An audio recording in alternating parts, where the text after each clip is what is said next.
my why was my darkness. That haunted me. 18 to, 24, that there was just a dark space. There was many times I wanted to commit.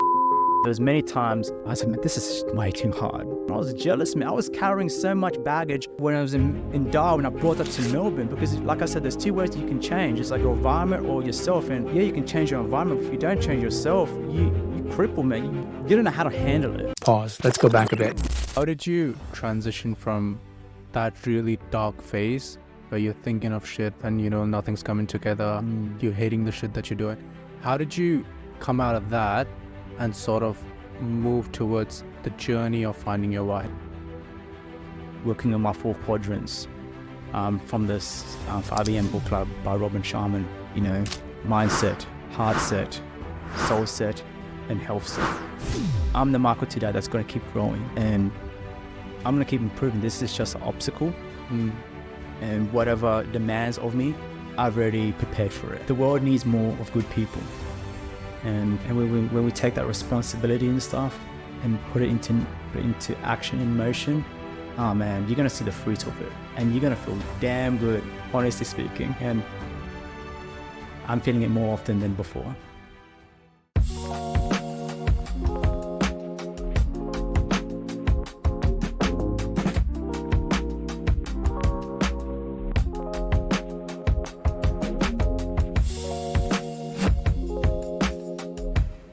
This is something different we are doing on YNC. I have personally always found listening to people's stories intriguing and inspirational. This is my attempt to capture Michael Ferrer's story and bring it to you in the best way possible. All right, Michael, how are you feeling? I'm feeling great. Bit nervous though, but no, thank you for bringing me here today. No, thank you for hopping on. As I said, this is going to be a podcast, like a super chill conversation, but just between us. I appreciate the setup, man. You took the effort to put everything together. I'm really amazed on the work right now behind the tech, and just you bringing me here is awesome. And when you took that photo, honestly, of this section here, I really thought it came from Google. I was like, and you told me like, oh, like this is the sort of vibe. We didn't say it's yours, it's actually is. You just this type of vibe I want and stuff. And I was like, yeah, cool. But I was like, wow, this is actually amazing. Like, it's set up. It looks vibe and stuff. You got the chairs and stuff. So I was like, man. And then I came in here and I was like, yo, this is actually the same photo. That was the same photo that you sent me. It's like, this guy's speaking true, man. He's like, he grabbing from Google and stuff. So I was like, wow. It's set the vibe, and I actually felt that when I walked Glad you liked it, brother. Yeah, that's good. Yeah, it did take a bit of thinking, but I'm really glad that you appreciate it. I'll let you just talk a little bit about yourself. Just tell us a bit about who you are. Of course, I know who you are, but just for our viewers, just kind of. Oh, awesome. So my name is Michael Ferrer. I was born and raised here in Darwin. My background is actually Filipino, but because I was born here, I kind of had that Australian accent. Most often when I encounter people and stuff, they're like, where's that accent came from? It's like, it sounds a bit New Zealand. I was like, I've never been to New Zealand.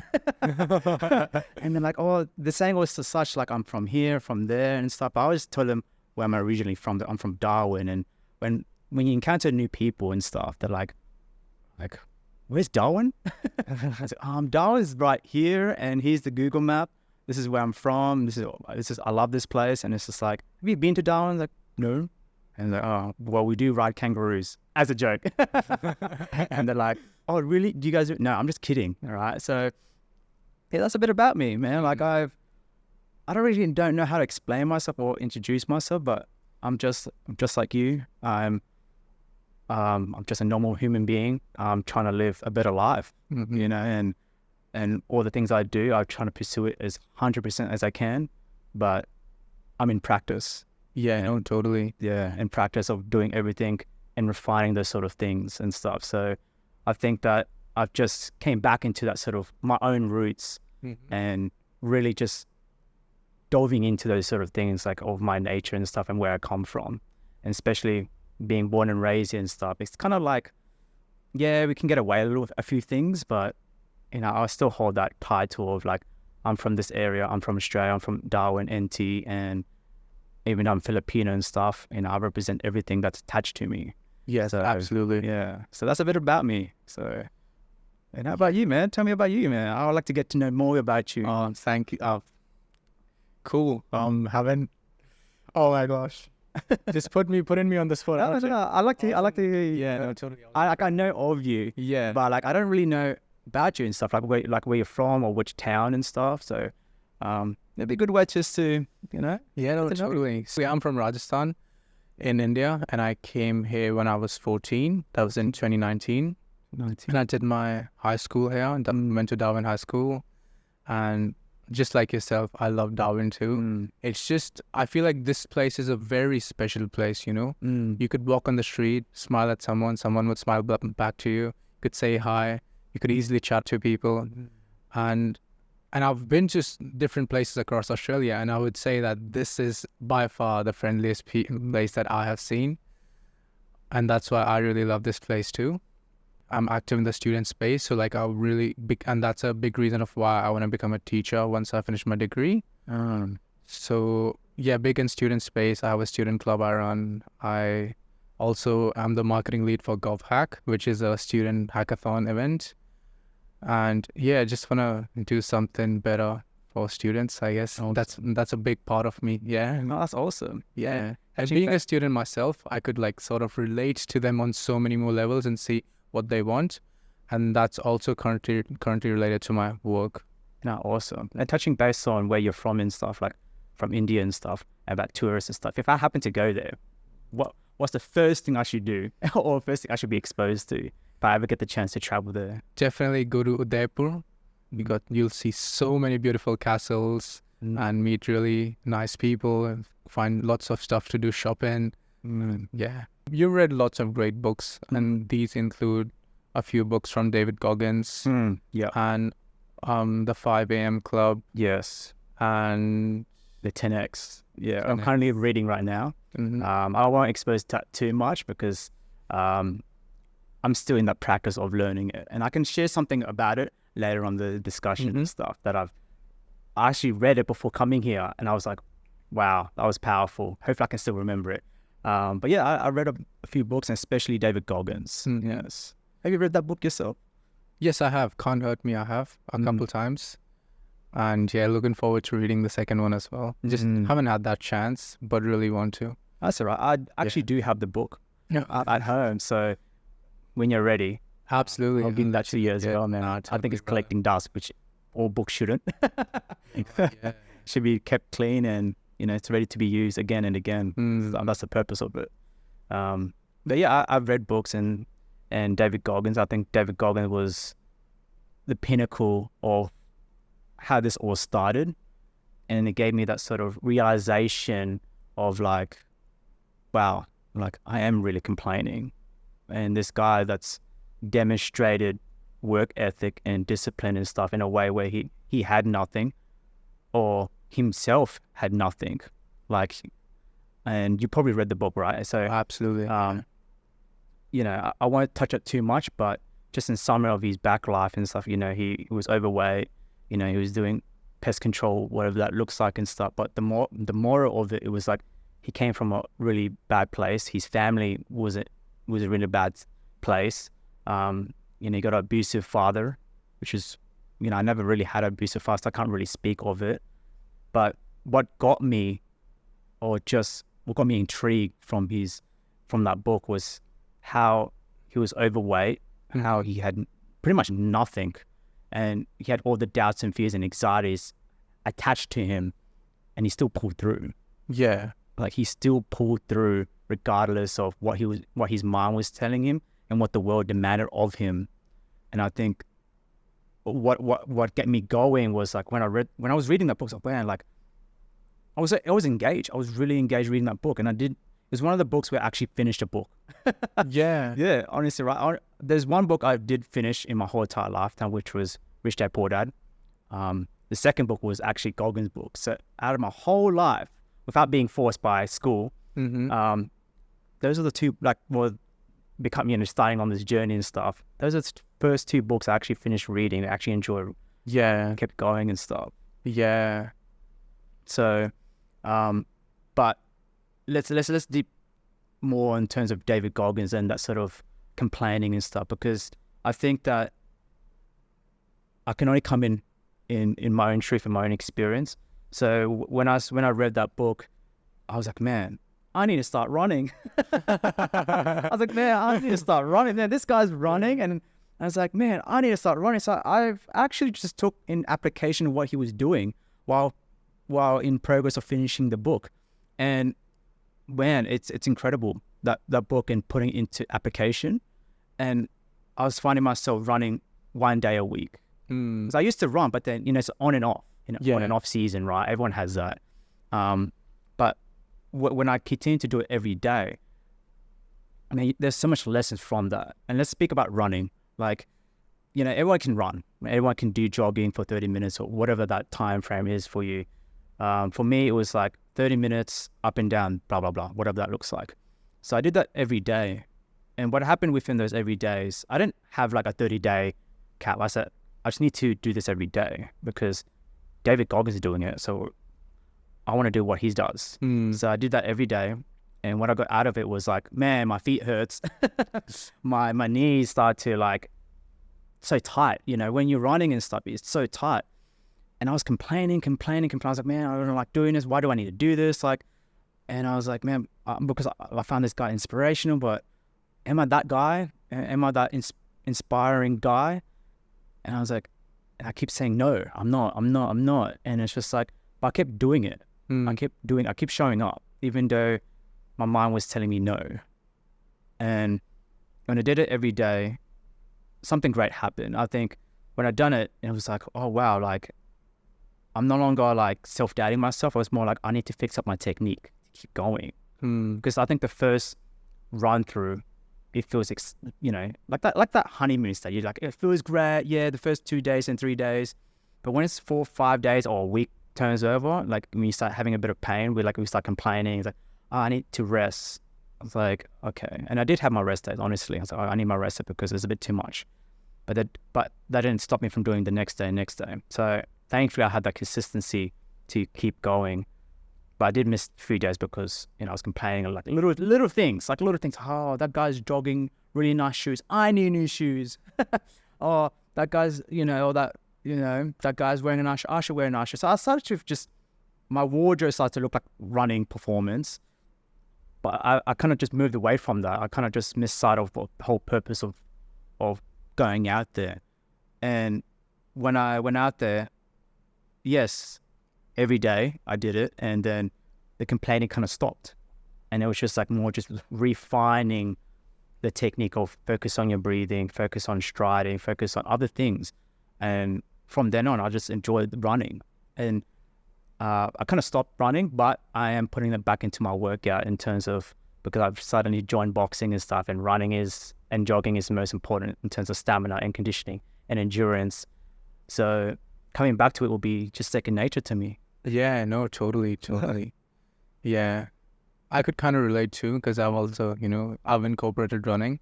At least try to run like once or twice a week. But yeah, it's just the feeling that you get when you run, so there's a beginning part where you're like, oh, I'm running. And then you hit a part where you're like, oh, getting a bit tough now. Yeah. And then pushing through that and consistently going through.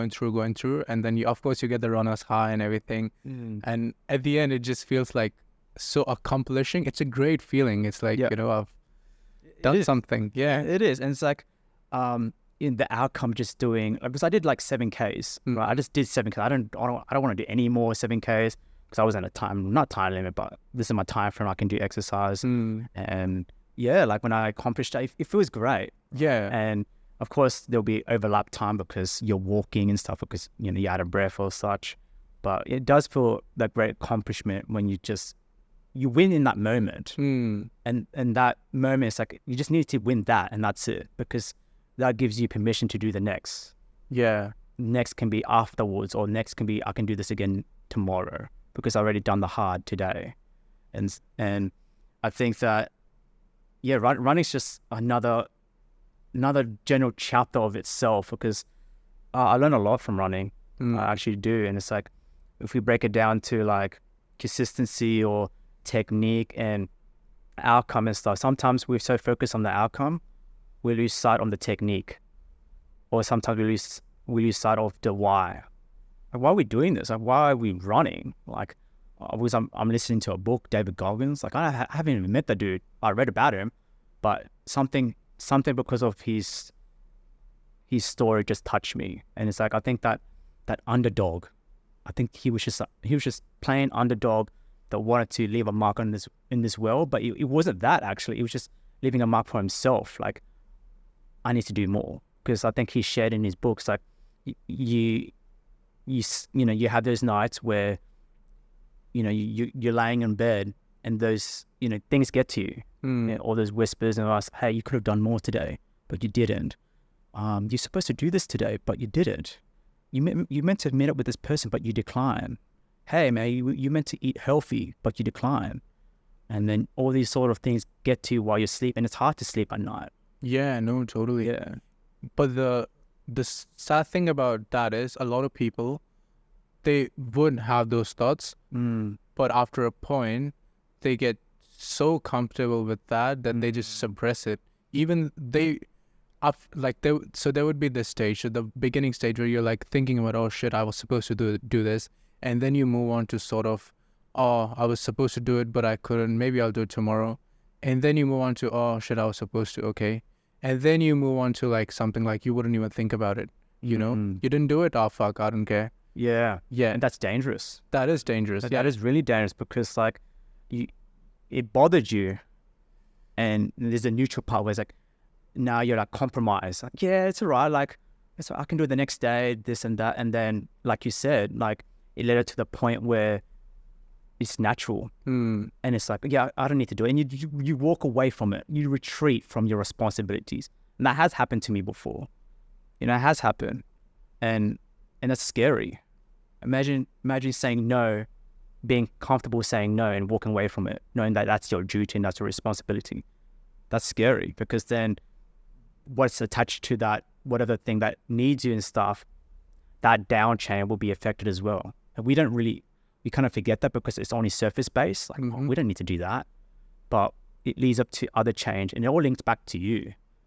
And it's scary. And a few times that has caught me off guard. Sometimes when something's so in nature, you don't really realize it until you get a third party in. And man, it's like, it's not a good place to be in if you want to grow or change and stuff, because sometimes we're so focused on surface level, and whether we say yes or no to that, you know, it's dangerous in that sort of sense. So, but yeah, that's a bit of my share from that. And yeah. You also talked a little bit about the why of things, and I feel like this might be something that would connect to people thinking about, you know, the stages we talked about of us forgetting that we are supposed to be doing something. I feel like the why of it is also connected. Yeah. So let's talk a little bit about the why of things. So like the why do you want to run? Why do you want to be better? Why do you want to start a podcast? Why do you want to go to the gym? Why do you want to do your education degree? Yeah. Why do you want to, you know, do the things that we do in a daily basis. Yes. I guess the root of everything is your why. And honestly speaking, like, I didn't have a why. When I was, like you shared to me, I read a lot of books and stuff. Yeah, I had read a few books, but I'm still discovering that sort of why. Have I figured it out? No. But it's more implanted now. Like, I'm starting to find that within the duties or the things that I do, because everything we do needs energy, right? And wherever our energy goes, that's where our attention goes. So, you know, back then, when I was kind of young, in my primary school and high school years, I don't want to touch too in depth on that, but in terms of, I was lost. You know, I didn't know what to do after high school. My mom was kind of like telling me, just finish your year 12 degree and you should be fine. I thought that was it, honestly speaking. Like, I thought you get that year 12 certificate and then the world's yours. And I was like, okay, at least my mom's happy of that. I barely got through year 12, but luckily I got the certificate. Did I have a why? No. I was feeling that sort of, you know, my responsibility to making it happen. But I could be honest with you, like my work ethic in school was really bad. You know, I was wagging, I was with friends, but I wasn't doing bad things and stuff. I was just hanging out with them, but not really doing bad things and stuff. I was around them. And outside of school, I was just pretty much working. I think I started work around when I was year 11. It was kitchen hand and all that stuff. Why did I do that? I needed money, but like when I did that job, I didn't have a sense of why. I just needed to do it because my mom was like, hey, you need money. I go, I'm not going to support you. You need to find money in your own way. So just like my older brother, how he grew up, he just worked right up, well, during high school and stuff like that. And I kind of mimic his footsteps. I mimic his footsteps, even though he wasn't there. But I knew for a fact he was working, and I knew that, okay, all right, cool. I'll just work while in high school. So, you know, I got the kitchen hand job and all that stuff. But did I know my why? No. And even after that, transition to other food hospitality, I went with that flow, and it's like, okay, let's just do this, do that, because hey man, I can get you this job. Cool. See you later, job. Bye. And I'm on the next one. Did I have a why? No. And it's just like, the why is money wise, of course, but it wasn't like, oh yeah, I really need this job, or man, like I'm gonna change the world by working at KFC. And it's just like, I just went with it. And yeah, that going with that flow really helped me diverse in other areas of that life. But comes to that question, did I have a why? No, I was just like, okay, my why was go with the flow and just see what happens. And to the point, yeah, that might be good for most people. And I think people are still doing it at this stage. Great. If it's working for you, great. But something was bothering me. Something deep was bothering me. Something was whispering, you can do more. And I was like, man, like, I think this is the transition where I wasn't reading books. This is a transition where I didn't have any audios to listen to, or podcast. I think podcast wasn't a big thing back in the days. I think books were, but man, I hate reading. I really hate reading. I stopped reading when I was in primary school. I was like, man, I was really bad at reading to the point where I just like, no, I don't need this. And there weren't any inspirational people back in the days. There weren't any role models. So my why was just me go with the flow, you know, go with this, go with my friends. And I was building that sort of connection. So I can get you this job. Cool. Have a, you know, reference and stuff. But yeah, did I have a why? No. Like, honestly speaking, like I don't. And it's just like, I kind of wish I did had a why. But it was more like, I just want to do it because I would just want to please my mom, so she doesn't worry about me struggling, whatever that looks like. Because, you know, our parents always constantly reminds us, hey, it's tough out there. You know, you need to rely on your own, and you know, I can't be there all the time, whether that's money wise or just life wise. So I did all the things I'd done. I worked in hospitality, I did a bit of retail as well. But yeah, that voice was kind of bothering me. It was like, hey, you can do more. And it was like, you know, I moved to Melbourne. This is when I was at that age of like, I think I was like 18 and such. And I had a relationship in Melbourne and stuff. So I was like, okay, the girlfriend was like, girlfriend at the time. She was like, oh, come to Melbourne. I can't do this long distance relationship and stuff. And I was like, cool, I'll just do it. You know, and I just found a random course, which was graphic design, and just to please her.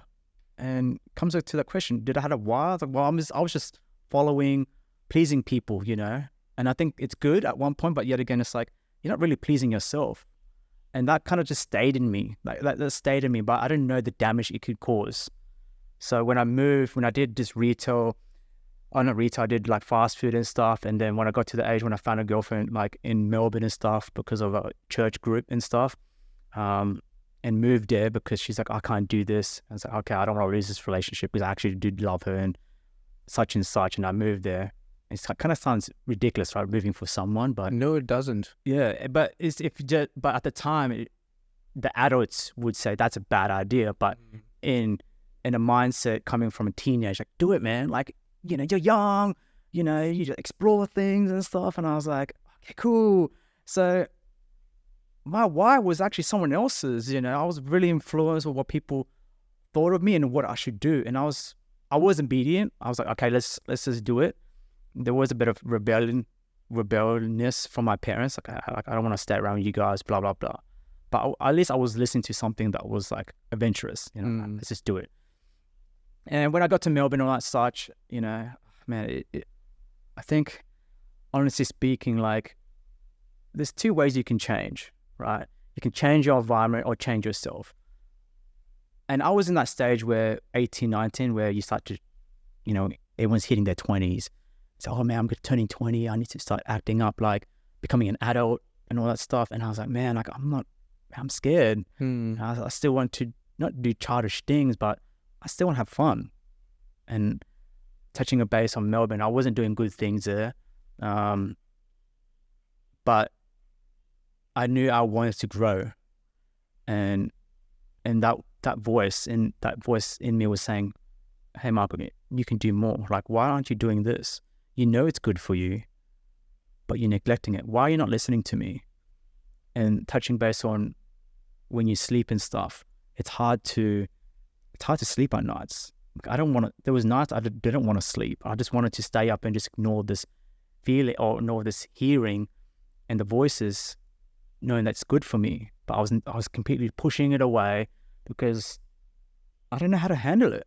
Like, I don't know how to handle responsibility, because despite working in fast food and all that stuff, you do have responsibility to cook the damn chicken, serve that customer. Hey, clean up this. Freaking food safety is gonna come in here, and he's like, hey, who did this?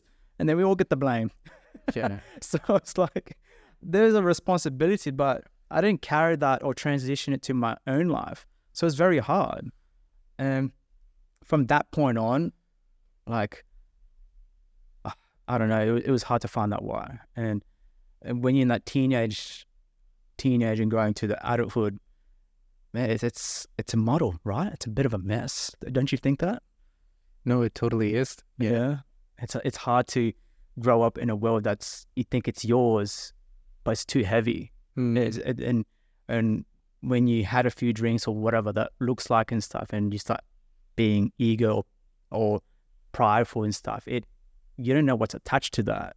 You may be top dog or top person, whatever that looks like. But then the next day, the thoughts and doubts are still there. I was like, man, I thought I was doing well, but I'm not. And 2 years, I was, I'm no longer with that girl. In this stage of being in Melbourne and stuff, and nothing was working out. And I was like, man, I just need to go back home. I need to go back to Darwin. Like, nothing was working with my new relationship, work. I don't like my work. I'm sick of hospitality. School, I wasn't really focused. I had no why. I did it because of the girl, but I left her. And it's like, man, like, it's all muddled. Like, it started to show in other areas. And when your why is not strong enough, your work effort, your performance starts to deteriorate. I was in graphics. My drawing my thinking became clear, and it started to look very messy and and I wasn't satisfied. I was very critique of my work. I really hated this. And I was like, no, I can't do this anymore. And I put a full stop on my artwork. So I put a full stop on my school. And the gym, I was going to gym, but had no why again. I was like, why am I here? Like, I don't know. Like, looking good and staying healthy and stuff was good. That's good why, but there's no depth to that. There's no depth to that surface-based gratification, just I want to look good or whatever that looks like. So I went back to square one. I said, man, I had enough of this area. I had enough of living here. So I went back to Darwin and stuff, and I carried that shame with me. I felt very shameful, man. And I was like, I don't know if anyone else felt that, but when you go back to the place that brought you and raised you, and thinking that you moving away is a top move, imagine returning back home with nothing. I did manage to get my graphic design certificate. It was a diploma, but did I feel satisfied? No. Did I rock up on the last day of my work? No, because I wasn't even satisfied with my work. was terrible, man. Like, I was so jealous of other people's artworks. Even this one dude I was competitive with, and he beat me. Not beat me, but like in terms of he was the star of the classroom and stuff. And I was jealous, man. I was carrying so much baggage. Well, when I was in Darwin, I brought that to Melbourne because, like I said, there's two ways that you can change. It's like your environment or yourself. And yeah, you can change your environment. But if you don't change yourself, you cripple, man. You don't know how to handle it. And I think I read today's when I was reading my book, the 5 a.m. book club and stuff. Really great book to read and stuff. And I don't know if I can parallelize our phrases quite well. I think just to summarize it, it says like, you know, when we work on, I think it was heart set. Heart set is more like your emotions attached to your mind. So we can be growing our mindset, but if we don't grow that health set in terms of managing our emotions and stuff, those words that we bond, whether that's book, audios, whatever that looks like, won't have any meaning, won't have any depth because your emotions are very a mess. And I was a mess when I was living in Melbourne because I was still young. I was reading books, but they were just, I used those books as decoration instead of implementing the application of it. And the damage has been done. Honestly speaking, the damage has been done. I was in complete mess. I nearly became a villain in my own story. I wasn't the hero. I became the villain. And I saw a nature of me. I presented very,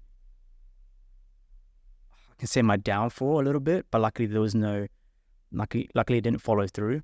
And I managed to save myself at the last minute before I became a villain. And going back to square one was like, as I read in the book, square one isn't really your downfall. It's more like it's like you went back to your roots, but with experience now.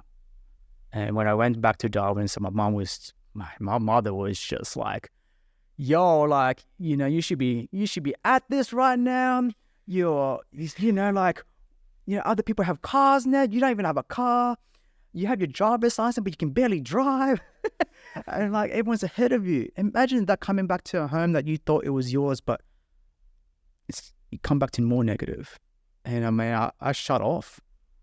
Like, I don't know if you felt that way in your life, but I shut down. And I was just, at that moment, I did start to listen to my parents and stuff, just in that little phrase until so on life. But yeah, I got a retail job and yeah, it just went on from there. And coming back to that why, that's the root. I just want to give you that sort of pass where I can go in depth in each of them, honestly, and I can take up each experience. But to summarize that, the brief of it, I didn't have my why back then until now.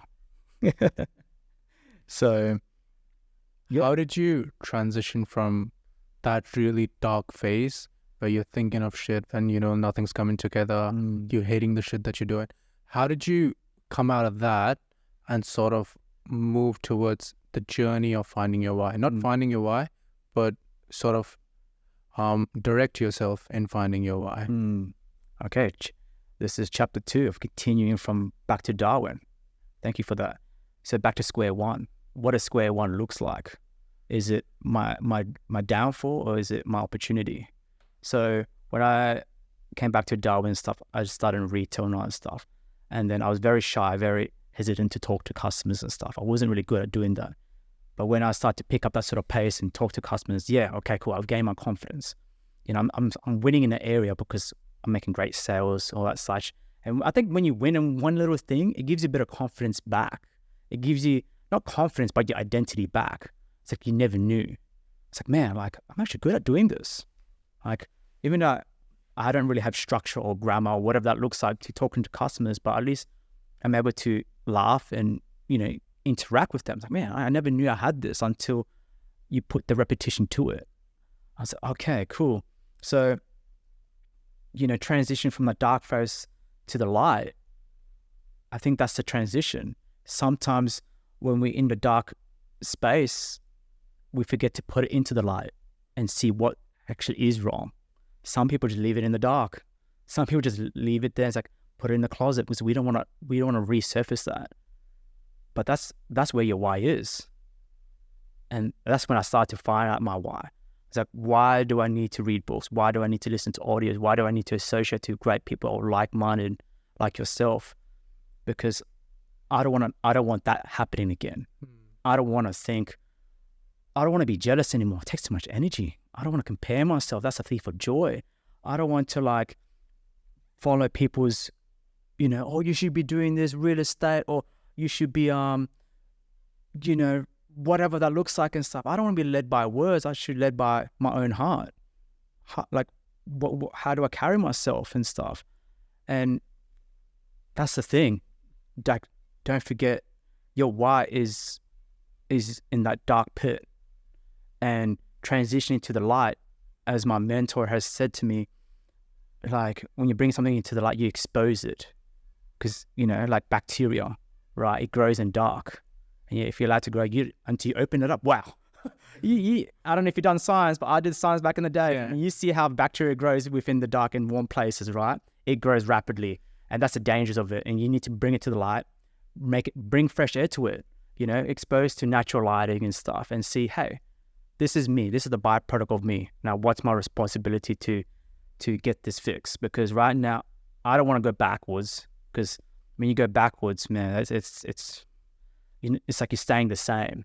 And imagine someone coming up to you in the future and it's like, hey man, you haven't changed. Cool. That happened to a few times. But you've been looking at my stories though. You've been looking at my Facebook and stories, man. Like, I'm pretty sure I've changed, but yeah. That's another topic though. I'll share later on. But, yeah. No, we'll definitely touch on that. That's funny though. But like you said, like, how do I transition that? My why was my darkness. And I never get that why, because that haunted me, and that affected all the stages of my life. Like from 18 to, 24, that there was just a dark space. And there was many times I wanted to commit suicide. There was many times I was like, man, this is way too hard. Mom, I thought life was easy. Honestly speaking, Mom, like, I should have listened to you. Father, I'm sorry. Or brother, like, I should have stayed in Darwin. Or the church, because I was part of a youth. I shouldn't have left this because I knew this was good. Why did I follow this girl? I'm not blaming the girl. Like, how come I'm just not in control? Those are your whys.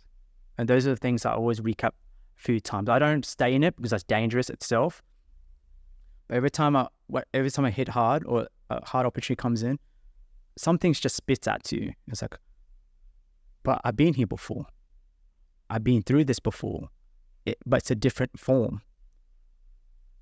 I'm the Michael today that's going to keep growing. And I'm going to keep improving. This is just an obstacle.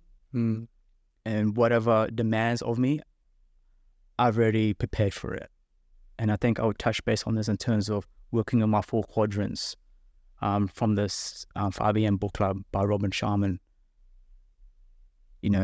Mindset, heart set, soul set, and health set. I actually got that in right order. I was kind of putting mindset and health set together because I've been working at those 2 quadrants recently and stuff, and it's just producing the natures of the other 2 in broad daylight. But now I read it correctly because I'm rereading the book again, because that's the power of books. Books are not meant to, you read it and you forget about it. You can always reference back to it. Absolutely. Yeah. Like, agree with you. Yeah, you read books. Yeah, tell me about that. Just like, sometimes you might feel a certain thing on a certain day.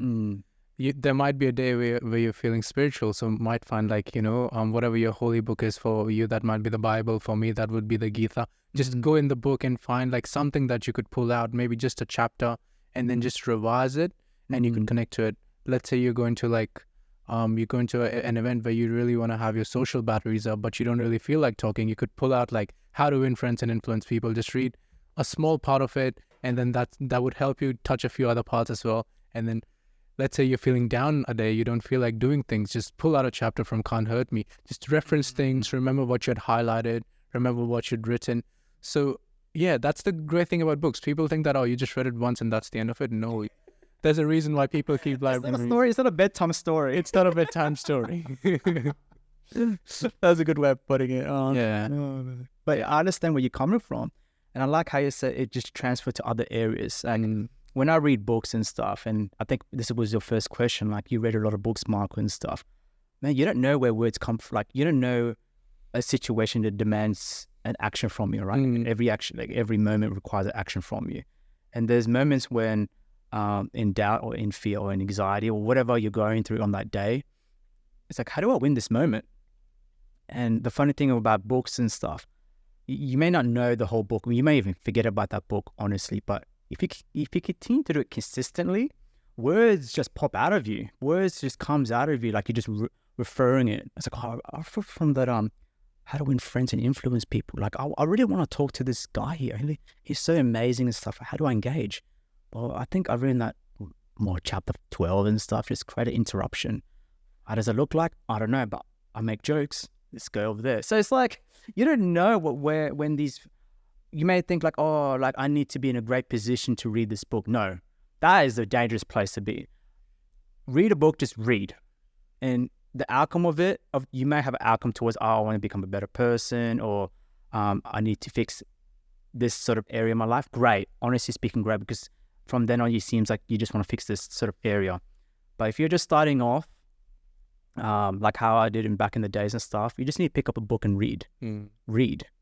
I never knew how important reading is, because our teachers back in the days were saying, you need to read a book because it's part of your assessment, or it's reading time. I was like, man, I hate those, man, because I could not read, and everyone's reading the book. I remember this day, man. Long story short, I was like, it was in room 7 or whatever in primary school, and the teachers it was a bad, not really bad, it was a bad way of scheduling the day. It's like right after lunchtime, reading time. I was sweating, and I was like wiping my forehead. I was running around the sun. You know how the Darwin sun is. It's shocking. I was reading my book and I was waiting, and I could not read. I was like, and there weren't books like, well, it was books like novels and stuff like that, but it wasn't. I couldn't read, so I was like, man, I was gammoning, like I don't know. That's gammoning is just another word. Yeah, just pretending. I was just pretending, just flicking through pages. I was like thinking I'm reading, but I'm not. I haven't even. I can read the cover book, but man, like. But where I'm coming from, that is like I never knew the lesson behind reading until I started to listen to that voice. Finally, at one point of coming back to Darwin Square One, I was like, I read a book, Rich Dad Poor Dad. I don't know if you've read that book. It's a really great book. Back then, it wasn't simplified. It was a very chunky book, but I finished those 377 pages, whatever that looks like. But thank God the author, Robert Kurosaki, if I'm saying his name correctly, is really good in terms of just simplifying words and stuff, just so the average Joe can understand. Thankfully, I can understand. I ended up finishing the book, so inspired for that week, I remember. But yeah, the whole intention of just reading, because you don't know when a moment hits you, you don't know when that words can influence you to change that behavior. That let's just say you're doing bad or whatever that looks like, or you still have that, oh, I want to do this bad thing, but we say, hey, I don't need to do that. I'm in this place of goodness now, and like I'm reading this book, I have the right habits. I don't need to do this. Or when you're helping out a friend, reference comes to you, say, hey, like I read it in this book. Maybe you should get in touch with it.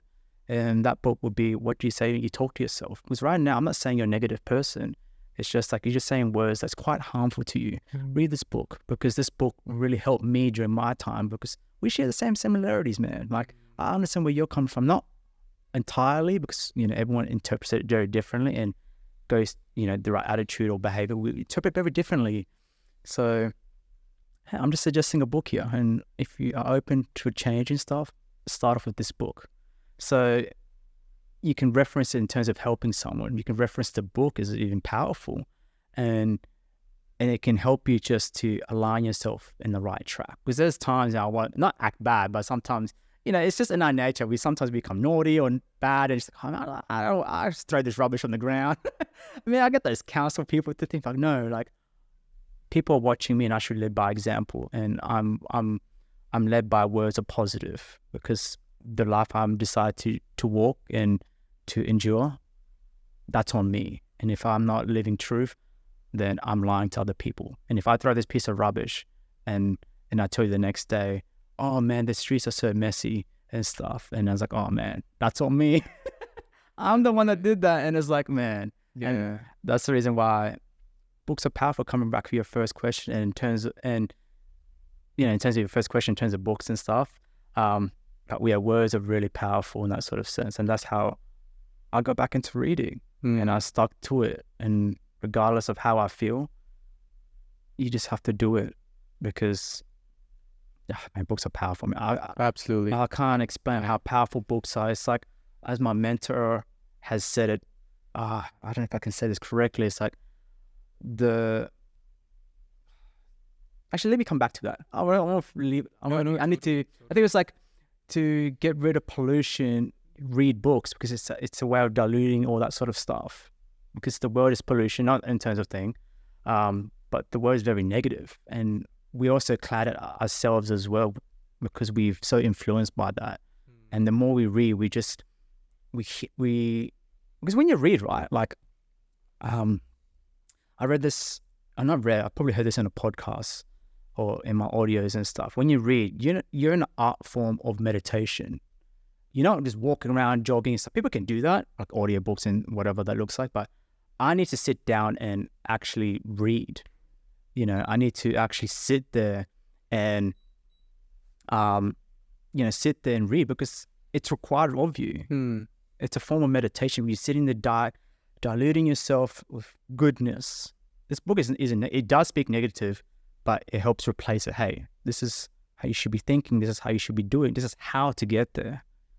And it just requires like a minimum of 30 minutes, honestly speaking. But I know some people don't, can't stand still, but I see it as an art form. Man, I can't stand still.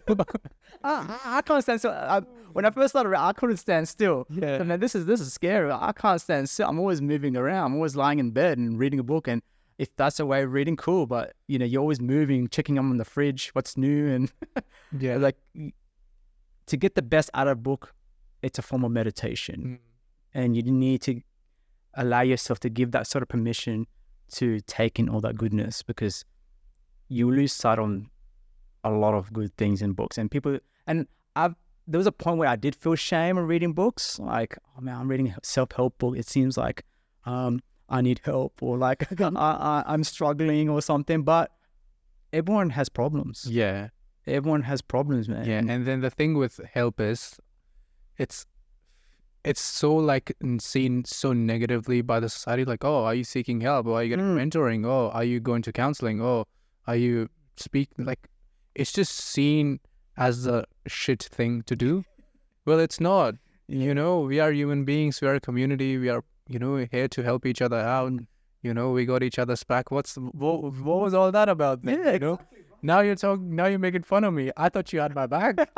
Exactly, right? I was like, why are you reading this good book? I thought you're really good. Yeah. I get that a lot, and people are like, like, you're doing good while you're reading a book. I was like, well, you don't know what's beneath that surface, and now that's depth, right? Like, what's going on inside of you. Yeah. And it's like, man, like, everyone goes through troubled times, and unfortunately, some people don't know how to handle that and interpret that and deal with it. And like in my past, I didn't know how to deal with that properly. And coming back to your third question, like, how did I transfer into, becoming a better life, or just getting that why? It was just, I draw that into the light, I exposed to it, and I started working bit by bit.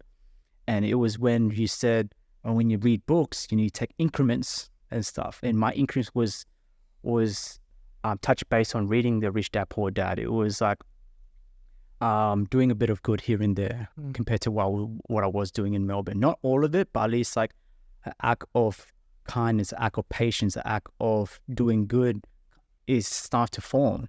And I didn't measure it. Honestly, I didn't measure it, but you don't know what that seed will do of goodness. And if you just listen to at least one or twice in that moment of despair and desperation, and it will show. And it did show. Like, I didn't know I was going to be reading another book to another book to another book, and then connected to a mentor, and then be part of association, all that stuff. I didn't know he's going to lead me to that pathway. I didn't know. Like, I didn't know that I was supposed to give up back in the days, but I didn't. I didn't know that. Like, I didn't know that there's a point in my life I need to stop clubbing because it wasn't right. I didn't know I was going to stop. I thought I was going to keep going. I thought I was the man of, like, I'm going to go out there and impress everyone. I didn't know I was going to retreat and become better. Like that's the thing about life, right? Like, you didn't know that sea and how that sea would look like. And then I returned back to the sea and I said, thank you. Thank you. Like, thank you, Michael. Thank you for not giving up on yourself. Thank you for working me each day, even though it seems seamless, like it doesn't make any sense, but you kept through it because it led you to this moment in today's podcast. It led me to this point. This is an opportunity. Yeah. And stuff. And I never knew to be in this podcast even today. And when I walked in here or when I was waiting, I was like, man, I can't believe I'm doing this. I can't believe, like, I inspired other people and I wasn't even bragging about it. I just did what needed to be done for myself. And when you do the right thing, it starts to show in other people as well. Man, this guy's doing good, and how's he doing it? Yeah. And it's like, I do post on my Instagram, but I don't like just, hey, like, I'm not attacking the world or people down. I'm just sharing a story. And just from, I transferred into the light and I saw that seed, and yeah, it was up and down. Honestly speaking, like, I didn't even see that seed until, I started to read another book, until I got connected to good people and stuff. And from then on, like, it was just this year, massive change happened in terms of within myself and how I deliver. And what is that KPI? Key performance thing, whatever. Key performance indicator. Yeah, what does that look like to myself? And it's like, it's time to amp that up, because now I have a sense of why. And maybe we can touch on that why on the second part, on the third part now. Yeah. Yeah.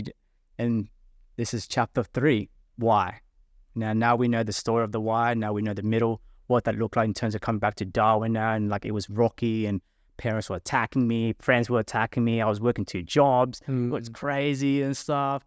But the seed was there, right? That voice, I'm starting to hear it now. Before it was like, no, go away from me. Now it's like, I'm doing this, looking back. It seems like a stranger's following me. Who's this? Hey, Mr. Positive guy. I don't know. Like, I don't know, why am I looking back? And why do I feel like I need that person behind me now?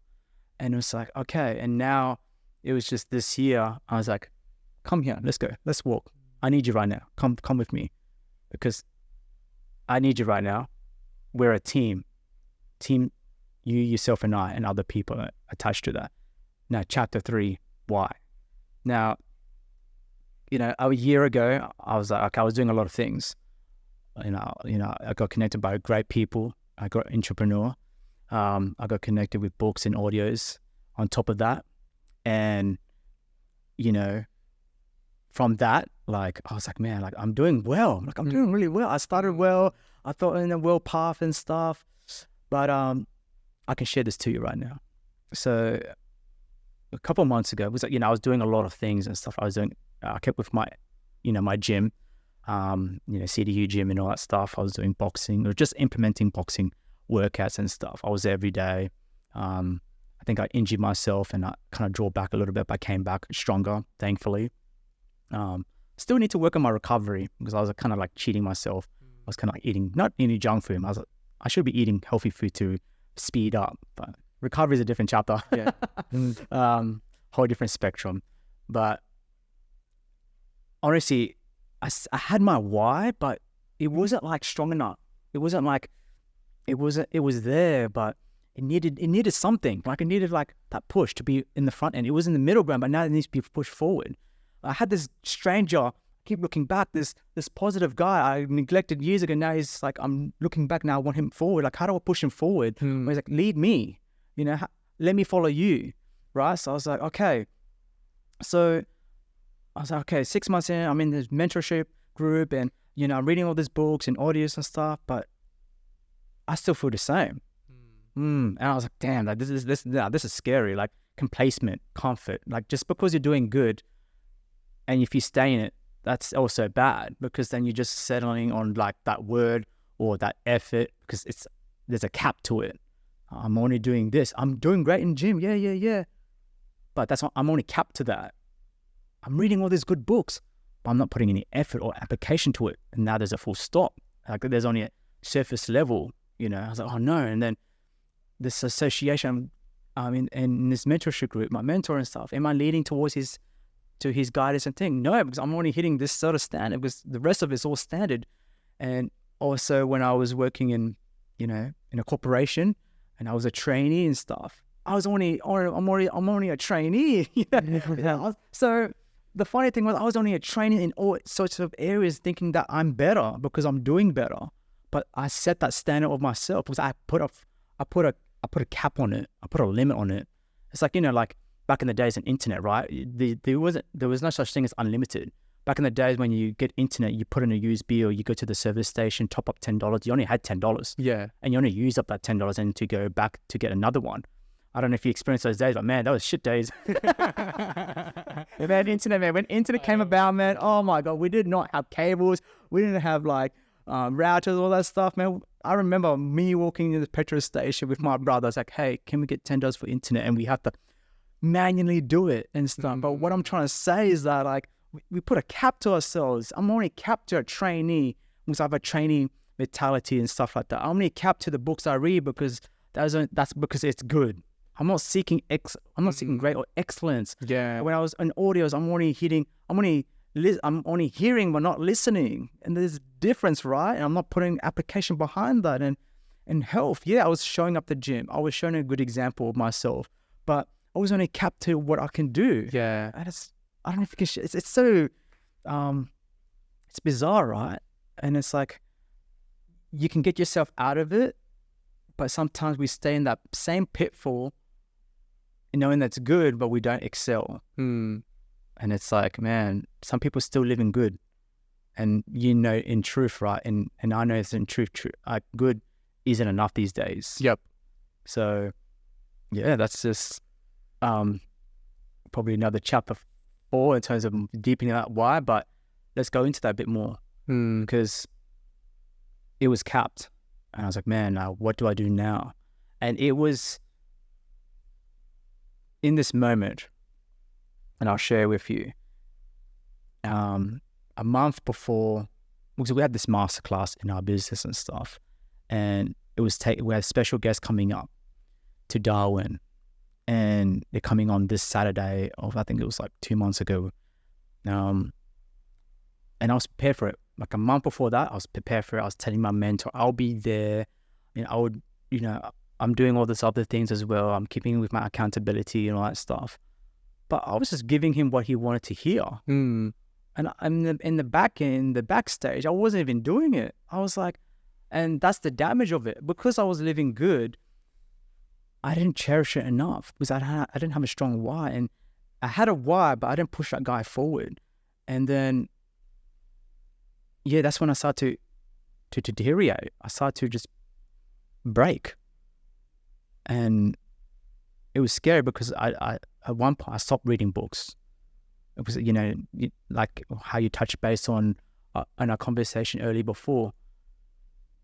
You say consistent, but when you miss one day or two, maybe third day isn't possible now because now you're just retreating and then listening to audiobooks, and then I started to reduce that as well. Everything else starts to reduce when you reduce one thing. And then I start showing up to the meetings or start showing up to my mentors, meetings every week. And then I was like, oh man, it turned out to one day, to 2, to a week, and it's closing into the month, to the masterclass. And I can speak this truthfully. On that day of masterclass, we go to this convention and all that stuff to hear these great people speak, to uplift our business. And I was at home watching Netflix and I was at home thinking it starts at 5, but it actually started at 2. So my mentor messaged me saying, where are you? And I didn't answer. I didn't reply. And I was like, what I did exactly was I was wearing my shirt and underwear. Was, it's Darwin, it's hot, Yeah. and I was watching Netflix, and I saw his message popped up. I was, oh my god! I knew it was today, but I didn't know it was this time. I had my suit ready and everything like that, but then I was like, I placed my phone under that pillow. Just stay quiet, please. And I did that. I actually did that action because I was worried that he was going to call me, and I don't know. I wasn't mad enough to answer it, and I was like, I feel like I lost. Yeah. I feel like I lost all that hard effort of like just 9 months or whatever that months looked like, and more like a year because we're closing up to the end of this year, right? Man, I just threw that in the bin. All the books, all that talk, all those words, all that going to the gym, all that stuff. And it's just that one month I didn't do, which allowed me to say no with comfort. And that was scary. And I was like, man, like I said no to this that could have upscaled my business. I could have upscaled my skill set. It could have upscaled my confidence and well-being, every aspect that I'm currently working on. I was like, man, I said no to that. And then I remember on that day, and I ignored him and stuff, and I was finishing up a series on Netflix I already watched before. Like, what am I doing? Like, I was sitting there, I was like, my God, and time ticks, and that stayed in my mind, but I was comfortable, like I was so uncomfortable just shutting that out and keeping it quiet. Like I was a murderer. It's like, keep quiet. Like, dude, that positive dude that was beside me, I was like, be quiet. Let me rest.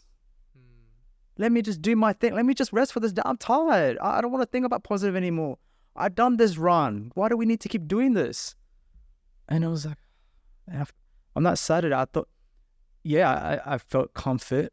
And from then on, like, I was like, oh man, like, how do I show my face in this arena that's built with killers? That's built on these guys that just been working on themselves, encouraging themselves. How do I show my face to these guys again? How do I show my face to my mentor that's been mentoring me for this amount of time? And how do I show my face?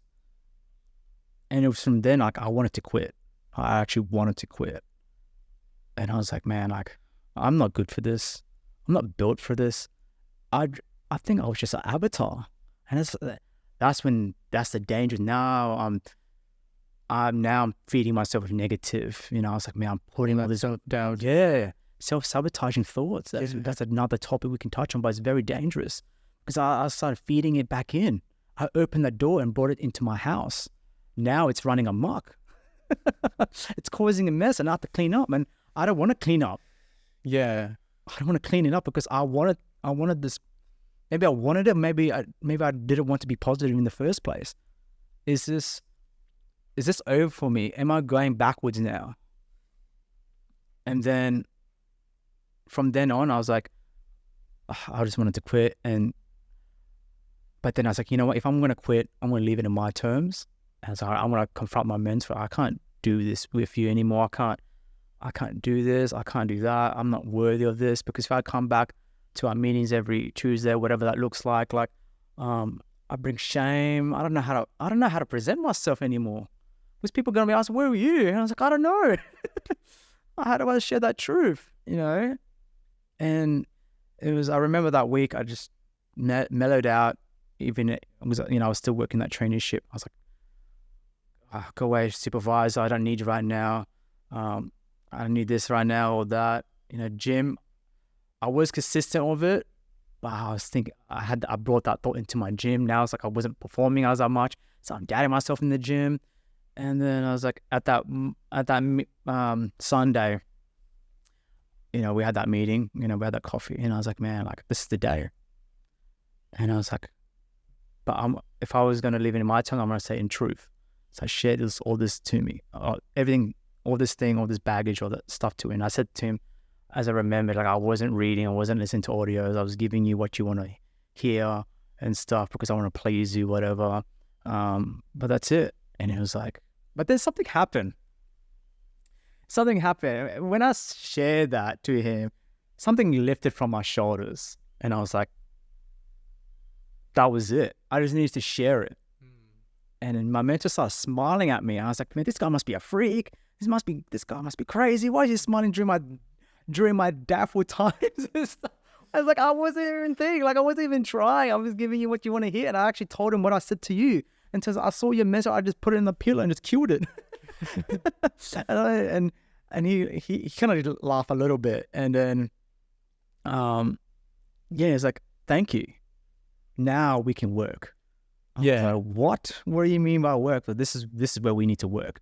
I was waiting for you to open up, because part of mentorship is being vulnerable, but being honest as well and being truthful. And it's not about me, it's about you. You didn't show up for you. That's all there is. And from then on, I was like, wow. And then now it was like the recovery stage. I was like, I needed to fix this because I don't want to go backwards. I want to progress.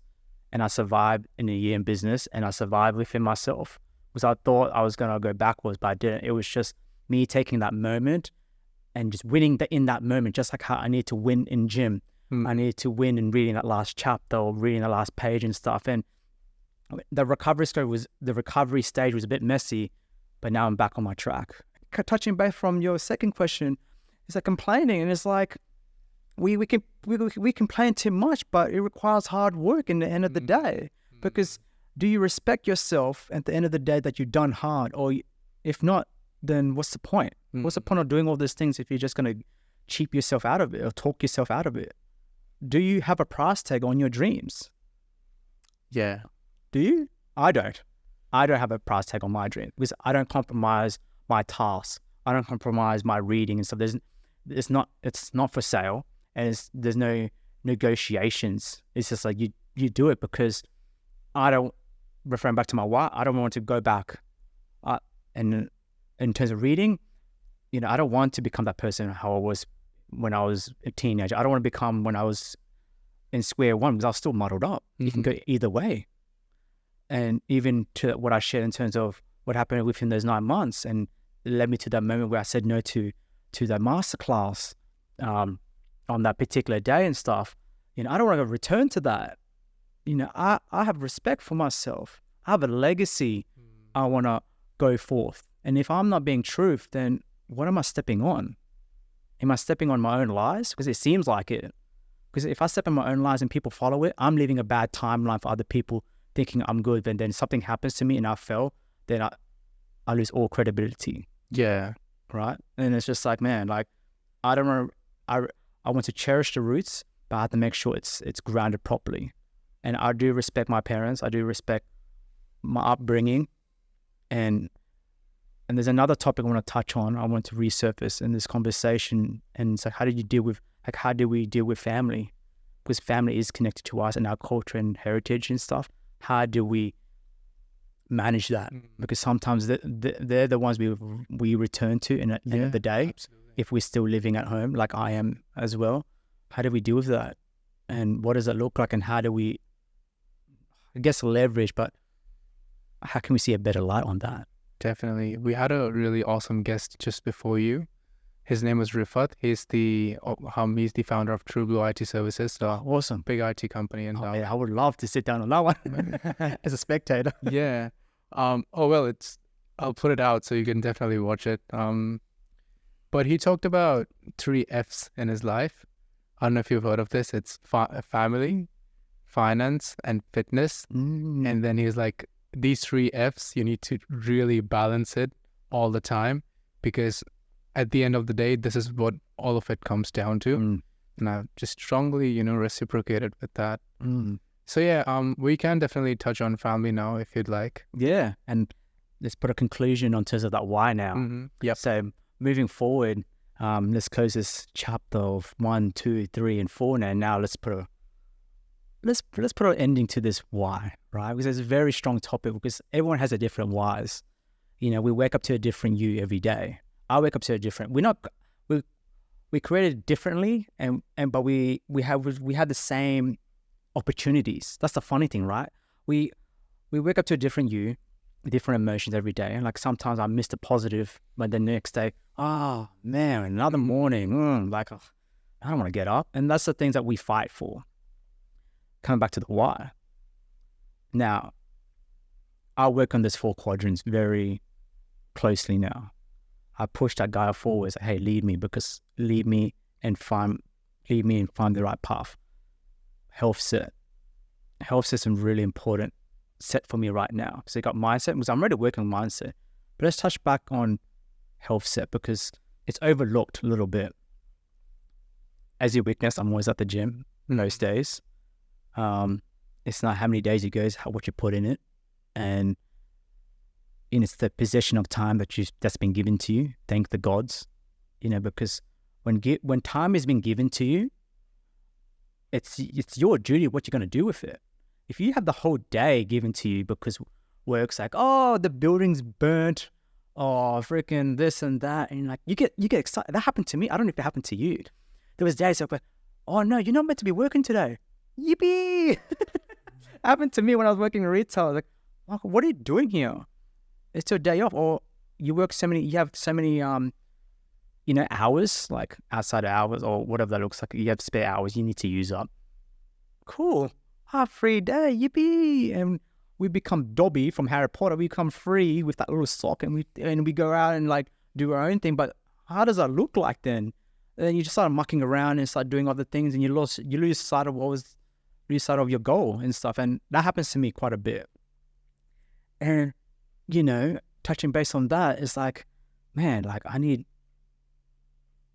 more attention to what I do now. And like, and health set was something that I'm so grateful that kept going during the time where the 7 months wasn't looking too good. I thought it was going good, but it wasn't best. And that I'm always going to the gym, and then I was like, why am I here? I always ask that question, and I'm always doing this boxing stuff because I always want to go back into martial arts, because there's a real martial arts and all that stuff is great for the mind, honestly speaking, because you're just working different areas of your mind, and it's how you deal those sort of situations if they're ever presented to you. I'm not saying you'll be in danger, but at least something in your pocket. You can, if something does happen to you.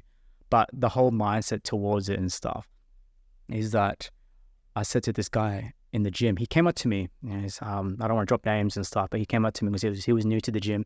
He's like, man, you work like you're actually fighting.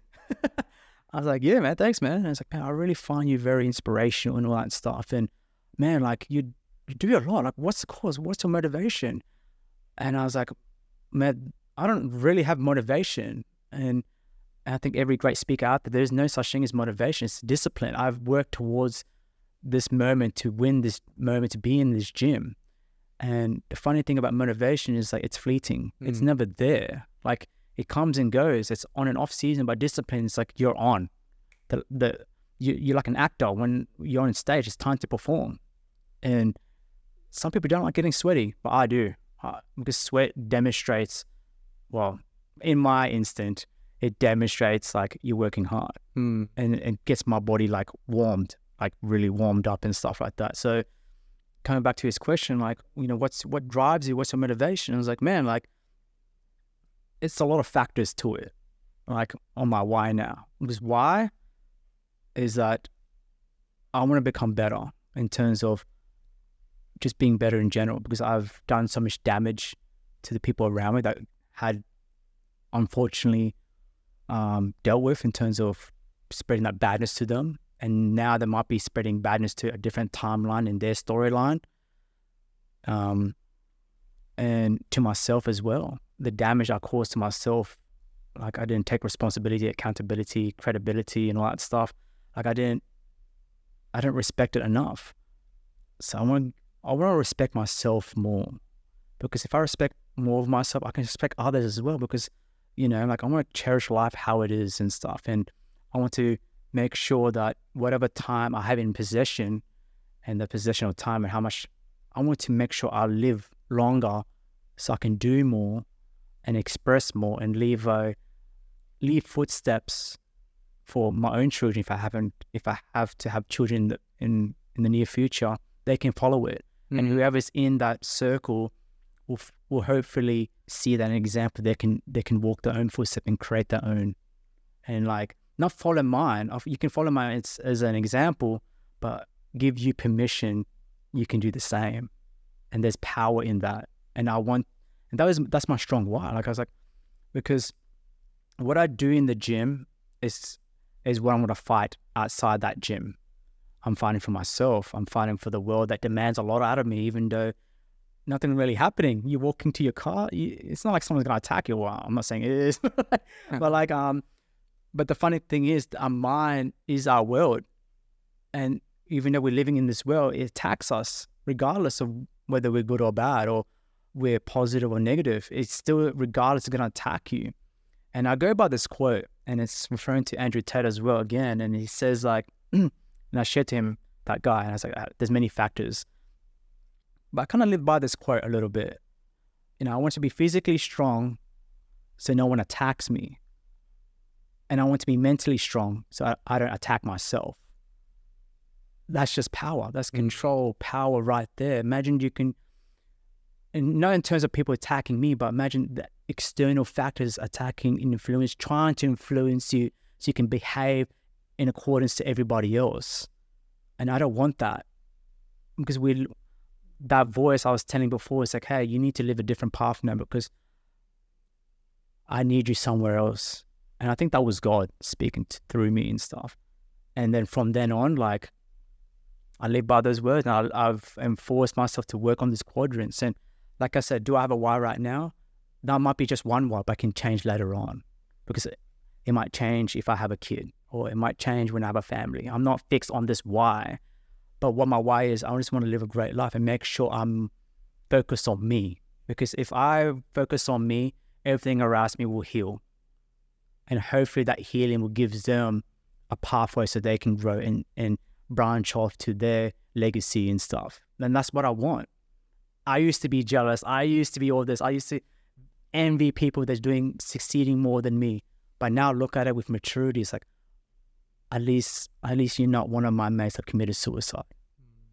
At least you're not those two friends, my primary school friends I no longer get to see anymore. At least you're moving towards a better future. And it was really bad at that time, seeing my two friends took their own life, I believe so. And I think the one recently this year, it was hard. It's hard to swallow. And it just makes me feel like man, where was I? I was like, man, and I haven't really brought that up to God yet. I haven't really prayed. I did pray for him, of course, my brother. But man, it was heavy. And I was like, man, maybe I'll add that to my prayer next week. Because I'm touching on surface level problems at the moment. But in terms of deep things like this, I'm glad that other people are going in their own path, whether becoming a doctor or excelling in other businesses or trying new ventures and stuff like that. At least you're out and I can see that in your story. And I'm happy that you're not in the unseen hours suffocating. Because, man, if I was there, if I can travel back through time, I would save those two. Honestly speak, I would save them in a heartbeat. So I can see them in today's present, so we can have at least a drink and talk about the things that for the future, the things that we haven't done, and all, recap on childhood memories and all that stuff. But yeah, my why is mixed up with everything. And I wish I can give you a strong why today. But my why right now in this moment that I'm in this, I don't want to say journey anymore, but I want to say in this pathway I've chose to lead, making sure I'm good. So whoever I encounter, I'm going to show that to them, give that energy so you can fight. It's unfinished business. It's hard work. Start whinging, start complaining. You know what's good. Start listening to that voice that's telling you that's right. And it seems like people say, I don't know what to do in my life. You do have a lot of things to do. It's that voice you're not listening to. There's your job. There's your duty. There's your mission. Like when you play a video game, it's you. You're the character. And you created equal just like everybody else. Yep. Right? And it's time to level up. It's time to build that character, because the character will keep you in a place. And even though you're not qualified, it will. The books and everything else that leads up to that one moment will make you qualified, and God will do that for you. And God's like, I want you to level up. It's time to shine. It's time to grind. because, I'm turning 30 next month. And how does that look like? I'm actually happy because like I want to age like red wine. I want to age better. I want to age proper. I think Eminem said that really good in his verses. I think he said a verse like, he was rapping. It's like that one verse, like, I just want to age like I am like white, like red wine. I was like, what does that mean by that? It's like, I age better over time. And I want to make sure I'm prepared for that. And if my body and thing would deteriorate, at least the heart and spirit is there. And stuff. But I want to make sure, I'm a bit greedy. I make sure my health and all that stuff is still attached to it until the last couple of days. And, and yeah, that's my why, man. Like that's my driven why. And it's, I'm not saying you need to find your why right now. And if I was going to give anyone advice or a sort of tip or whatever that is, trust the process. Honestly speaking, trust the process. Whether it's good or bad, you have to live through it because it requires you. It requires you to be in it, and you need to. It's your duty to take that as experience. Of course, it's experience, but you need to subtract that in your own way of critiquing it and providing. Like, okay, I'm not really good at critiquing this. How do I break this down? Find sources. Find a mentor. Find a book. Audio. If your mind is in negative and you're trying to break down this positive or this experience and trying to look in a different picture, don't be afraid to seek other sources because you're learning from that and then you can apply it and then you can teach someone else. And the power of duplication is that you can teach someone else to do the same. And it's up to them whether they want to use the tools or recognize the tools to get fixing. Because being any field, whether it's finance or health or whatever the 3 Fs are, whatever system you're actually operating on, you just need to get started. You just need to hone in and just lower down your expectations and have the high standards, of course, but drop that ego and get fixing. Because whether you're entrepreneur, whatever that look like, man, it's the creative work. And I love that. I honestly love creative. Like, I did a bit of art and I'm still am. But the way I look at things now, it's an art form. It's like you're problem solving. You get to dismantle and play with it, just like chess. I play chess all the time, and man, just breaking down a problem that's presented to you, and just figuring it out is awesome. I never done Rubik's Cube. That's too difficult. Maybe I would have a couple of it. Oh no.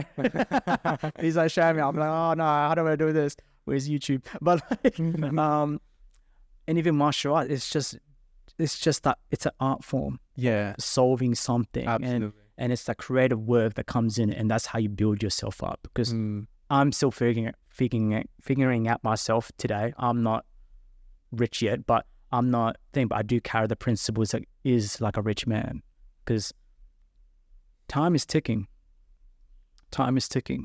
And I read this in this phase, like the biggest mistake we make is that we think we have time, but we don't. And we say, oh, we can slack off and all that stuff, but we don't.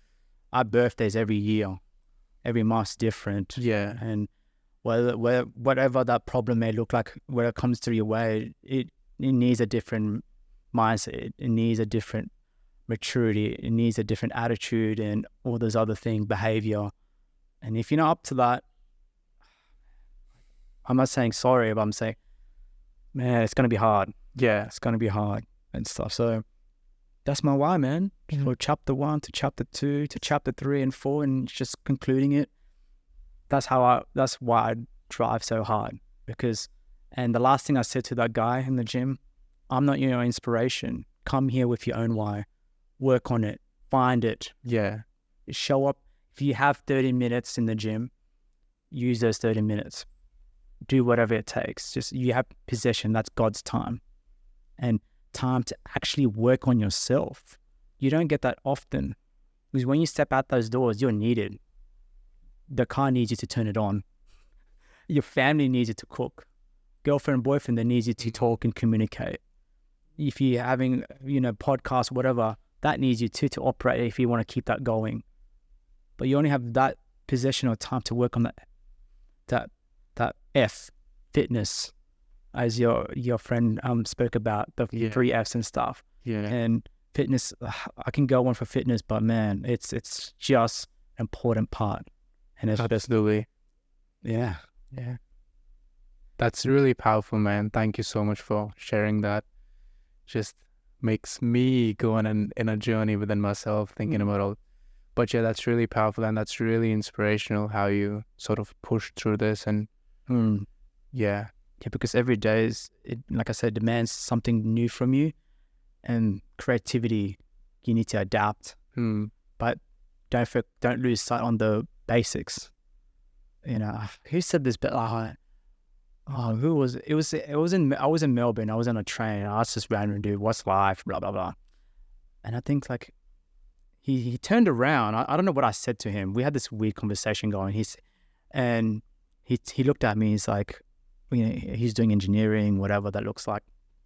And he looked at me, and I was like, "Man, what's your advice to me?" And he looked at me. He's like, "Master the basics. Master the basics." Just like how on Tuesday, my coach, Mark, you're doing all this great stuff in boxing and blah, blah, blah. But don't forget the basics. The basics. The basic of just reading. The basic of just learning, changing hearing to listening. If you're part of any group or whatever that looks like, show up. Just practice the things that's in your control. And from then, it will start to yield the results that you want. And maybe people or sometimes we've always focused on the results, and that's another danger to it, because we start removing the technical stuff, like we need to get to making money or have a six-pack and stuff. But if you don't show up to gym or show up to your book that requires you to read, then that result will never appear. Yep, absolutely. And then touching base, you gave a price tag to your dream, to your six-pack. Yeah. It's a dream to becoming better. Yeah. A dream to become better to your spouse or to your family. You put a price tag, and that's instantly. I'm sold for, let's say if you want to have a six, I'm sold for $2 from Macca's. That's my price tag on my dream. Wow. Wow. I gave a price tag and that's how much you sold me, for $2. And then just like other people go to clubbing and stuff. Oh, I want to have a good time. So you sold on a one night that you couldn't be working on. That's your price tag on your dreams. That's how negotiable are you? And it comes down to that. Do you see yourself as cheap, or do you see yourself as a legacy? Do you see yourself as a story and say, I can impact others? And that's why we're here today. And that's the reason I'm so inspired of you setting up this podcast and stuff. And well, I'm inspired of you. That's why I'm having you on. So, But you gave, and that's the thing, man. Like, your willingness to learn and just see what other people are doing. And that's power. Because if you read The Ego is the Enemy, if I'm saying enemy correctly, you get to recognize what ego is. And that has to be like my fourth book of my list. So like, you have to read, like, not have to read, but everyone has their own different journeys and different books, go through that. But man, that's a book that has to be on your list, because there's different types of egos out there. And there's some I had to change for myself as well. And I'm still working on it. And that comes down to a daily practice. So for daily practice, I'm not a guy that's here promoting or you have to do this or whatnot. This is my story. This is my story and how I approach things. And when I go to gym, when I go to do things, I'm still in practice. And people say, oh, I need to do this, do that. And like, but when I put practice to it, it's not like I'm not doing anything, but it seems like I'm willing to make the mistake to get better. It's like, do I need to be a perfectionist? Yes, I was like that. And how much time did that chew? And that showed up on my artwork and all that stuff. Sweet. So shall we touch a little bit about family now? Yeah, awesome. Yeah. Coming back from your question, how do we, when we're in this growth stage, when we're looking towards building ourselves up, we can't forget the people that's always been there from us, from the start, and that's family. So how do we manage that in going forward with that? Because I think I've encountered a few people recently, and family is one of the big topics of any conversation, and it's a shame that they're kind of like, oh, I want to connect to my mother again and stuff, but she's kind of like doubting me, and whether it's father, mother, whoever's in your family or brother, it's like it's hard for them to progress further because they're just the source of love, and we don't want to dishonor them or disrespect them. But how do we just win this pathway? And like, how do we just like, I'm doing good, like I want to progress further. Why are you suddenly attacking me? And I can share a bit of experience from my own family and stuff. I do have a mom and dad. I do have brothers and stuff. 4 brothers, including myself. There's 4 in total. All boys, unfortunately, for my mom. But yeah, like, when I did something good or doing whatever that building yourself up looks like for anyone and for myself, and they start to see it or you start speaking about it or whatnot, and even though you try to not get your family involved or whatnot, life just challenges you.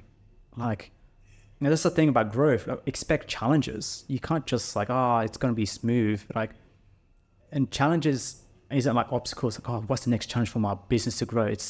Sometimes it starts in your home. Like, how do I manage and get my family on board? Do I need to persuade them or do I need to just manage it? Because sometimes the people that's close to us never really believe what we do is good. They always say like, it's a waste of time. It's a waste of money. And it's always those two. It's always, I know, because my mom always says this to me a lot. So my dad, thankfully, because, he's a quiet person, and maybe I got that from him in terms of being quiet and solitude and just being in peace. But my mom always attacks, and I used to hate it. I used to hate it so much. Like, sometimes when I do something in the house, I was like, you're wasting your time. Like, this is when I didn't had, back in primary, like, I think high school, when I was doing home gym. I don't even know what a gym membership looks like or gym. And that's too much for me. Like, and then I was like, man, I was doing gym and stuff. And I was like, that's a waste of time. Like, you're sweating. You're like, you're wasting so much water, me washing your clothes. You should be focusing on school. What's the point of doing this? And, like, it wasn't like a moment. It was like consistently. Like, sometimes she just, her presence, and even though she's not saying anything, those words rephrase in my mind. Like, oh no, she's looking at me now. Like, now she's like, I can see from her body language, like, why are you doing this and stuff. And it was really hard. Like, I was still figuring out myself out. And when you're figuring yourself out and being attacked constantly, like, man, that's damaging. Yeah. It damaged everything. And you're trying to progress and see what that 1% better looks like. And it's like, it seems like that 1% is being attacked by double of that. I was like, man, like, now I'm going backwards again. And I was like, man, like, it's hard to deal with that sort of built up. And it built up on me to the point where I never want to stay home. And I'm always out during my teenage years, the same as my brother. Like, how can you return to a home that's always bad? Not bad, loving, caring parents, such they are, but you're coming to words that you don't want to hear. And it's hard. And it's just like, that's when I became very, rebel for my parents, because I don't believe what they were saying, because they were saying good. Oh, yeah, it's good to see you at school. But when I'm doing something that's fitness or reading a book, so why are you wasting your time? What are you doing that for? Is that part of your school? Is that drawing thing? And yeah, it was hard to do things in my home, in my home, and yet again, doing things at home is also hard as well, because you're in your comfort zone, the bed's there and all that stuff, so it has its own distractions. But when your family's not supporting what you do, it's like, how do you operate on that? And just recently, like, as we age and our parents age as well, I've always wanted to change them, because I was like, man, okay, now I started to read a bit more books and listen to more audios and such. Like, man, I need to change my parents because that's the source of the problem. That's the source of the problem. I'm returning home, like if I'm being attacked, I need to change it to loving, caring parents or whatever that looks like and stuff. And I tried. Yeah, I actually tried to change my parents, but then because I was in that process of just working myself out, I didn't know how to articulate that. I didn't know how to persuade to my mom to understand. And every time I tell my mom, you shouldn't be really saying that to me. You should be saying nice words and such. She's like, what? It's like, what are you saying? Are you disobedient to me? Or like, what do you think? You think? And it's like, then I start to heat up because, like when someone's showing anger to you, you start to getting angry. It's like you start building an argument in the household, which wasn't the case. I was like, oh man. Then it's like, I'm back to being in my room, being all whingy. It's like, oh man, like I lost again. Like I'll try again tomorrow, but she seems like she's not going to budge and stuff. And it was a constant battle. It was conflict. And there was times that I wanted to retreat out of the house. And I was like, man, I just want to hang out with my friends. I don't want to stay in this household. Like, what's the point of changing her or changing this household? What's the point of just being there? Like, it's not, someone saying it's bad. It's just, there's no source of goodness coming out of it. Like, I'm worried about my output. And if the input of my loving family isn't doing that, it's like, oh man, what do I do? So I retreat. Come back again, retreat. It's like constant back in and out. And it's like, now I'm just damaging my family in that sort of sense. And I was like, oh man, now when I continue to read the books and audios and, being connected to the right people and stuff, my maturity has risen. And before I hated it. And now as we speak, I was trying to fix it. And now I came to understand. And people just need to know that, our family grew up in a place where they had nothing. They grew up to a place where, like my own family that came to Australia, because, they're originally from Philippines and stuff, and finding opportunity for a better future. They did all that with the lack of understanding or rules of moving to a different place, the lack of maturity and attitude and behavior and all the other stuff linked to that, and the mindset, the health set, soul set, heart set. They didn't have all that. They're not exposed to what we read or listen or be associated to in our daily life, in our daily practice between yourself and I and everybody else that's viewing in. They're not exposed to that. Mm-hmm. They don't have a day to read. They're there working because that's what kept them alive, what kept the family alive. And I think that's overlooked. Sometimes we want a happy family, but sometimes we just need to leave it alone because that's how they grew up to be. And all you can do is just be an example. It's kind of like when I looked at my mother and stuff, they're getting old and it does shatter me at times. But it leaves the opportunity for me. It's like, thank you, mother and father, for bringing me into life. I wish I listened to you more. I'm glad I didn't because I'm here today talking. I'm here leaving an example of our last name. And our last name is Ferrer. And what Ferrer means in Latin means blacksmith, iron worker. And it's like, don't worry, mom and dad. In your final days, I'll look up at the tree and honor it. Mm.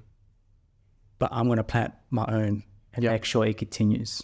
And I'll make sure that you did this because you did it because you survived. You survive on these thoughts. You survive, buying a house or whatever that looks like. You did this all in yourself and my dad as well, working very hard. You did this. You provided a home. You provided shelter. You provided food. My mom is a very, she loves shopping in op shops. She decorated our home where it felt like it's very luxury. Got to the point where it's a bit too much now. But back then, when I was a kid, we barely had any furniture or any glamorous stuff. And I didn't compare to other homes because I never really had the permission to go to other homes or friends' homes and stuff. But I know the difference between a poor lifestyle and a luxury lifestyle. They have more things glamorous, and you see on TV, wow, fancy thing. I wish we have that, and that's what I was comparing myself to the things that's on screen. So my mom decorated our home, and she made it feel like we were rich and stuff, and it just felt like it was good. You did this because you loved us, and you picked up a few things along the way, which are good and bad. And I'm trying to change it. You just did what was right, and I think you still are.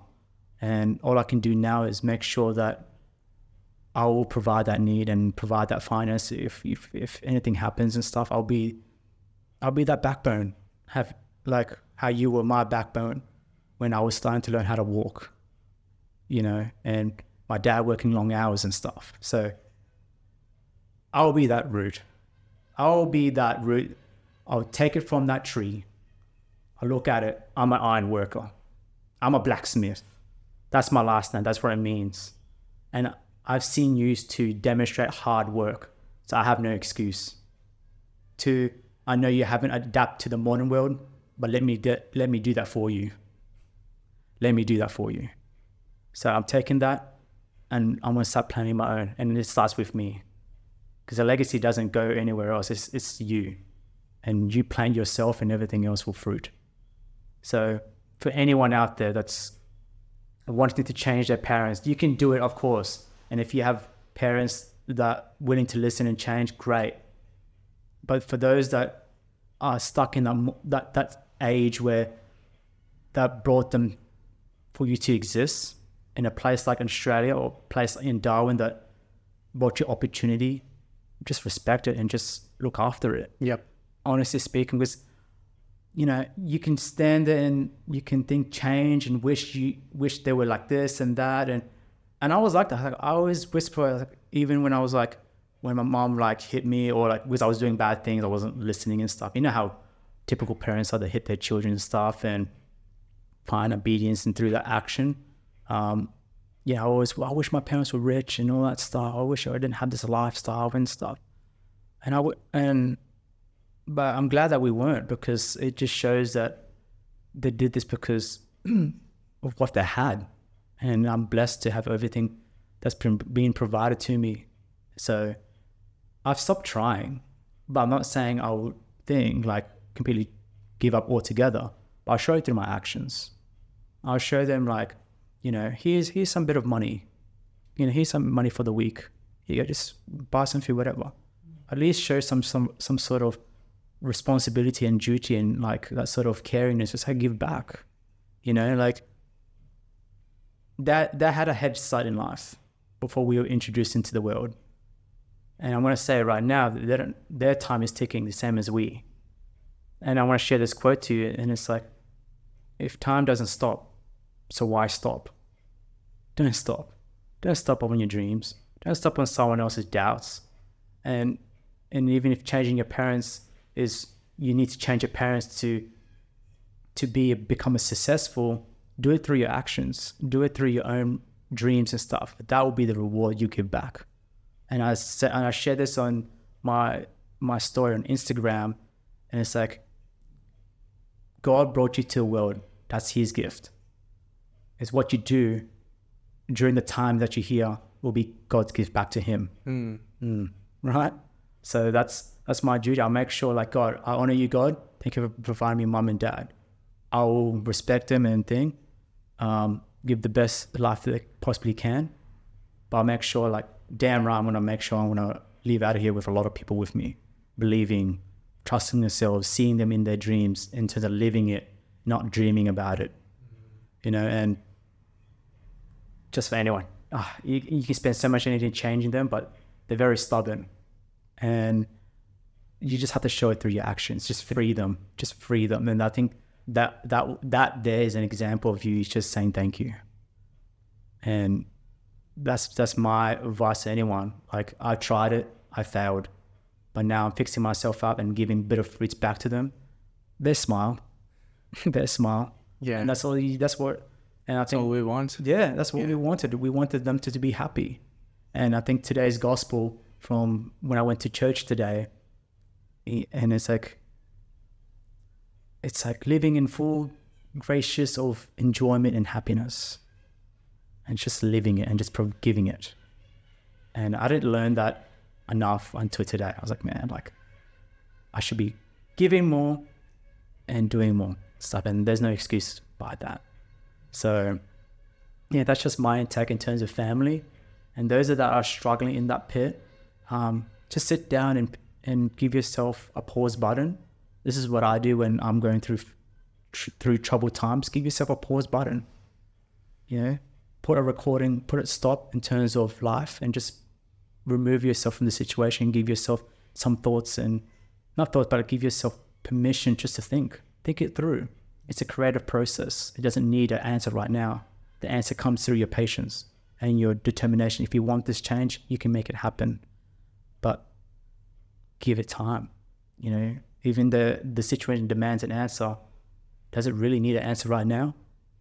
Or does it need time? Because time will heal itself, honestly. And it shows in different forms. We just have to believe in it.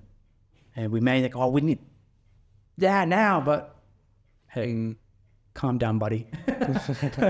I know, like I said, time ticks and doesn't stop, but sometimes patience is also there as well. And we have to acknowledge that. So yeah, give it time and things will heal. And just remove yourself in that situation, give it some thought, write it down on paper, do whatever it takes, whatever that looks like, whether it's making pie graphs or whatever that looks like. At least you're putting it on paper in some sort of form and break down that issue. And this is when the art form comes in. And that's what true entrepreneurship is. It's all about money and power, but man, it's like you're losing sight of the creative piece. And people tap into the story, not just how much money you make. And I can't wait to make money by just sharing my story. In terms of like once I reach there, it's all glory. All glory to God, glory to my family, and glory to myself as well.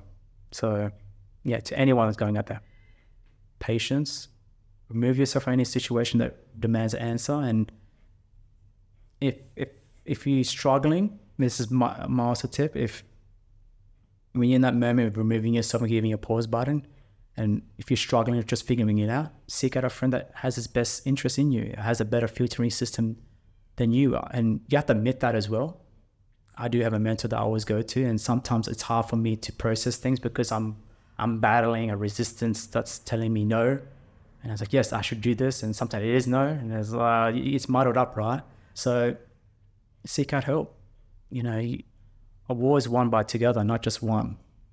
You're not, everyone do this lone wolf stuff. I did it for a long time. You can get faster just on your own, but you need a team. Yep. You do need a team. Absolutely. Yeah, you need a team to get further. And I'm actually starting to believe on that. I'm not saying I fully believe it yet, but I'm in the process of believing that, because I can say that because there's still a bit of bad energy around that still, because I'm always doing alone things. I like being alone. I like being in peace. But imagine winning a war and find the peace after. Imagine winning the war of getting your parents retired.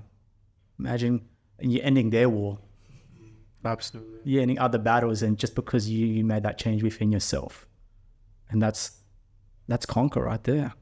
And that's my why. It starts with you. And I think that's the seed of all things.